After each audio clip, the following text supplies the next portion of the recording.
yang berjudulkan Proses Pembelajaran Literasi Membaca Siswa Sekolah Dasar Negeri 30 Tahun pada masa COVID-19.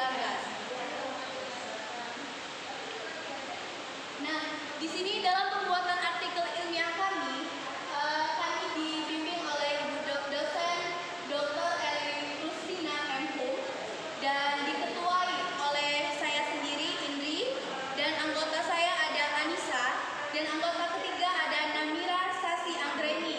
Kebetulan kami dari Program Studi Pendidikan Bahasa dan Sastra Indonesia. Baiklah Bapak Ibu panitia sekalian, di sini ada beberapa langkah yang kami lakukan dalam proses pembuatan artikel ilmiah ini. Yang pertama adanya latar belakang.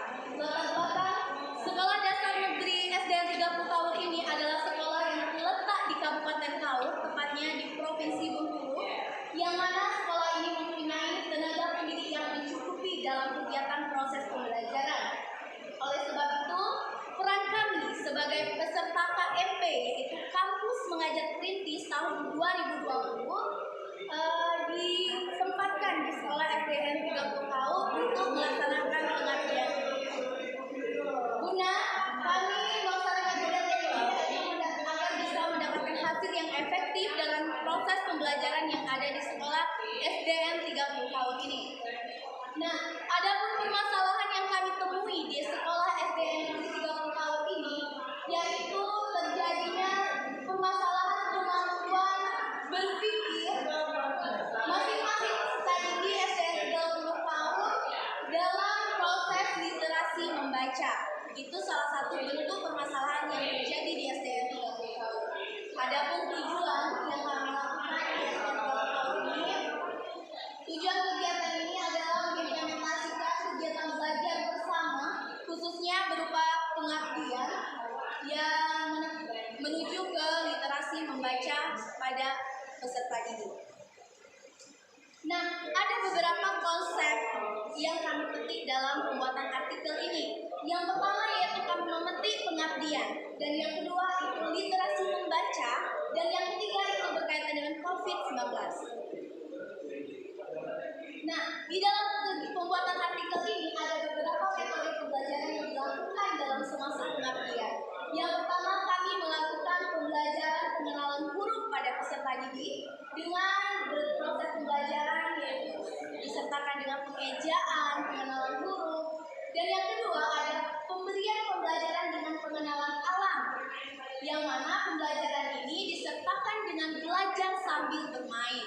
Nah, ini adalah salah satu metode yang kami gunakan dalam proses pembelajaran di SDN 30 tahun. Dan yang terakhir adanya menumbuhkan kreativitasan peserta didik dalam berkarya. Yang mana guna kegiatan ini kami mengangkat agar peserta didik bisa memiliki skill kemampuan yang bisa dikembangkan. Akan tetapi dalam proses kegiatannya kami selalu menaati protokol kesehatan dalam proses pembelajaran. Oke, di sini adanya hasil pelaksanaan dan tindak lanjut yang kami lakukan di SDN 30 tahun. Pelaksanaan yang pertama, kami menerapkan pembelajaran literasi membaca di ruang kelas dengan sambil bermain, serta kami tidak lupa untuk mematuhi protokol kesehatan. Dan yang kedua, ada juga kami membuat pojok baca, yang mana guna meningkatkan kemampuan minat peserta didik dalam literasi membaca. Dan ada tindak lanjut yang kami lakukan di sekolah SD 30 tahun ini, yaitu kegiatan pengabdian yang kami lakukan dengan menambahkan jam khusus pada peserta didik. Gunanya untuk menambah pengetahuan dan meningkatkan literasi membaca pada peserta didik. Nah, ini bisa kita lihat bersama Bapak Ibu. Ada beberapa kegiatan yang kami lakukan. Yang pertama, kami melakukan kunjungan ke pihak dinas, yaitu Dinas Kabupaten Kaur. Dan yang kedua, kami menemui pihak sekolah meminta perizinan, serta kami melakukan draft proker yang telah kami rancang, yaitu adanya pengenalan huruf kepada peserta didik, ada juga pembelajaran di alam, ada juga belajar sambil bermain, serta kami memanfaatkan pojok baca yang telah kami buat, dan tidak lupa selalu mematuhi protokol kesehatan yang dibuat. Ini bisa kita selama 2 bulan setengah di SDN 30 tahun adalah untuk penghargaan dari Kemenko adanya sertifikat KMP, yaitu Kampus Mengajar Perintis. Baiklah, Bapak Ibu, mungkin itu saja presentasi dari tim kami, yaitu pembuatan artikel ilmiah PKMAI. Semoga bermanfaat untuk kita semua. Saya akhiri saja. Assalamualaikum warahmatullahi wabarakatuh.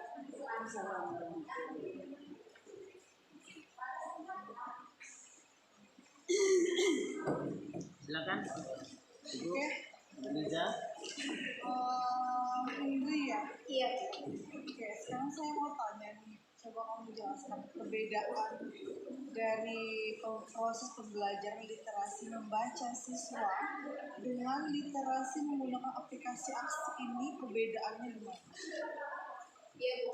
Kalau perbedaannya itu ada bedanya tipis, Bu. Satu menggunakan aplikasi dan yang satu itu kita memang fokus kepada literasi membaca. Permasalahannya literasi membaca anak yang mana kegiatan itu kita gunakan secara langsung kalau yang punya Indri.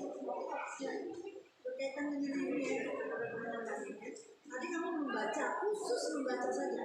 Iya, Bu, karena itu permasalahannya gitu. Kita mengangkat permasalahan yang ada di SDN 30 tahun. Masalahnya apa di sana?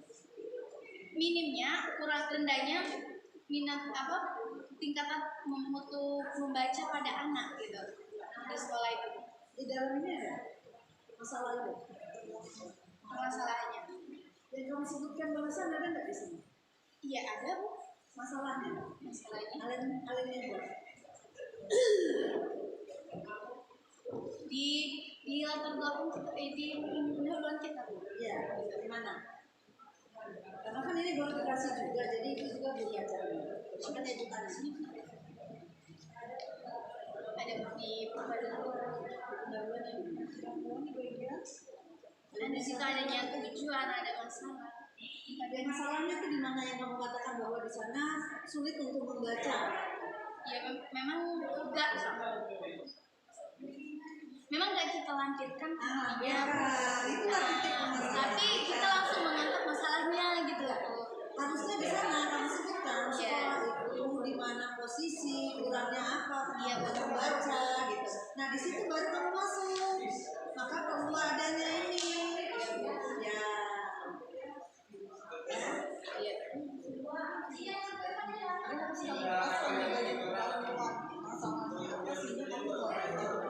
Jadi nggak tiba-tiba kalau ada masalah langsung hapus aja di sana. Iya. Terus letak pustaka ini udah pakai format Mendeley belum? Sudah. Yakin sudah? Kalau kita Silakan cek lagi.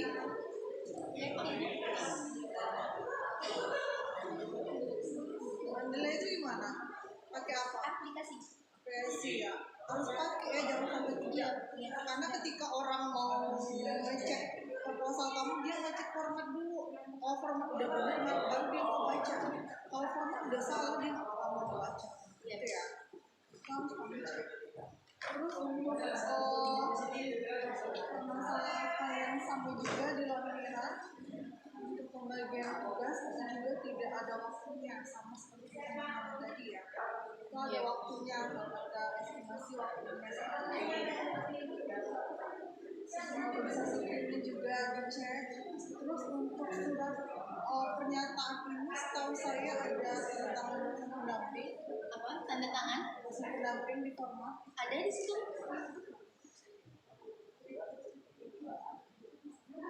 Dosen pendamping ada. Nah di sini ya maksudnya di sini surat pernyataan itu yang bersangkutan sama pembimbing. Ibu surat pernyataan. Pembimbing lagi ya.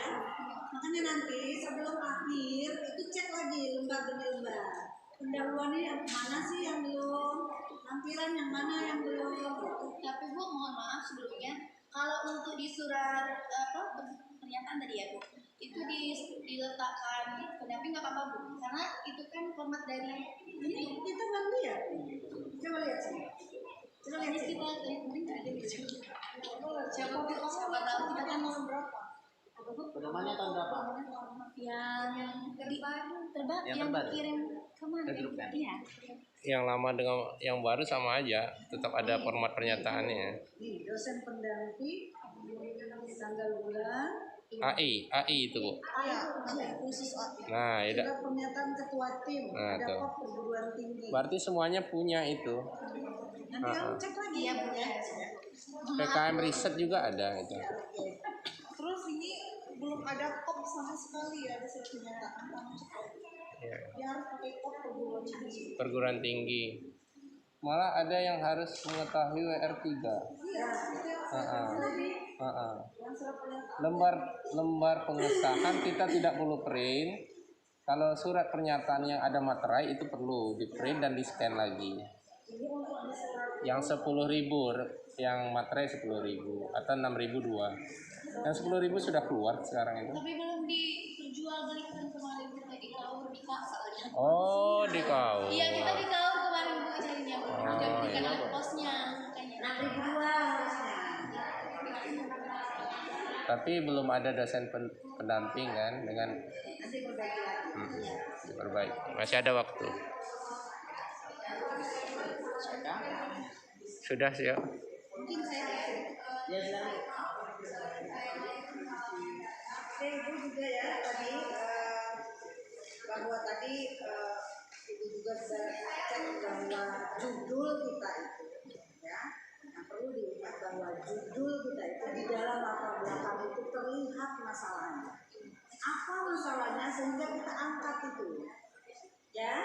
Kemudian tambahkan apa misalnya anak yang begini kurang bisa membaca disebabkan ada menurut sumber-sumbernya di dalam latar belakang. Kemudian tadi juga tujuannya harus dipisah menurut buku pedoman.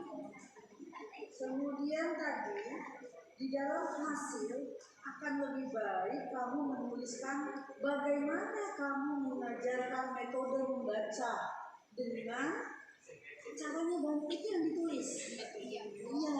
Kemudian hasilnya bagaimana? Misalnya ada nggak kamu sebelum itu kita coba nih anak-anaknya nilainya sekian nih, ya. Tapi setelah kita adakan pembelajaran itu metode membaca dalam waktu 1 bulan atau 1 minggu Anda sudah bisa membaca. Buktinya apa?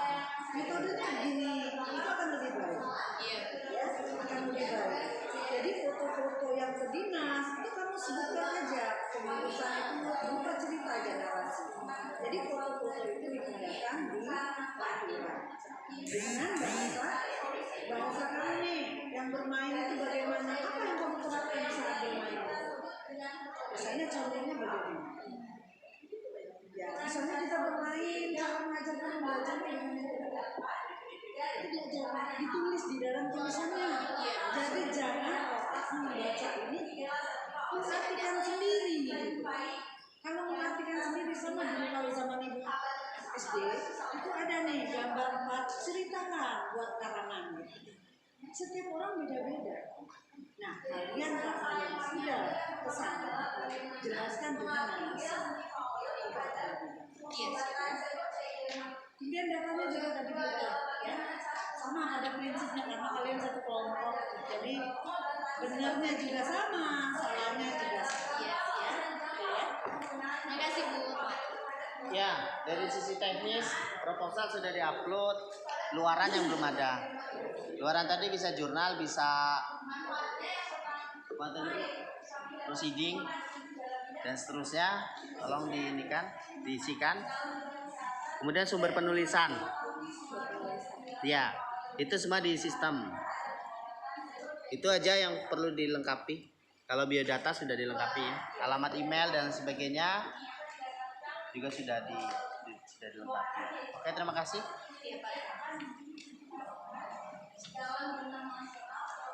Masih ada?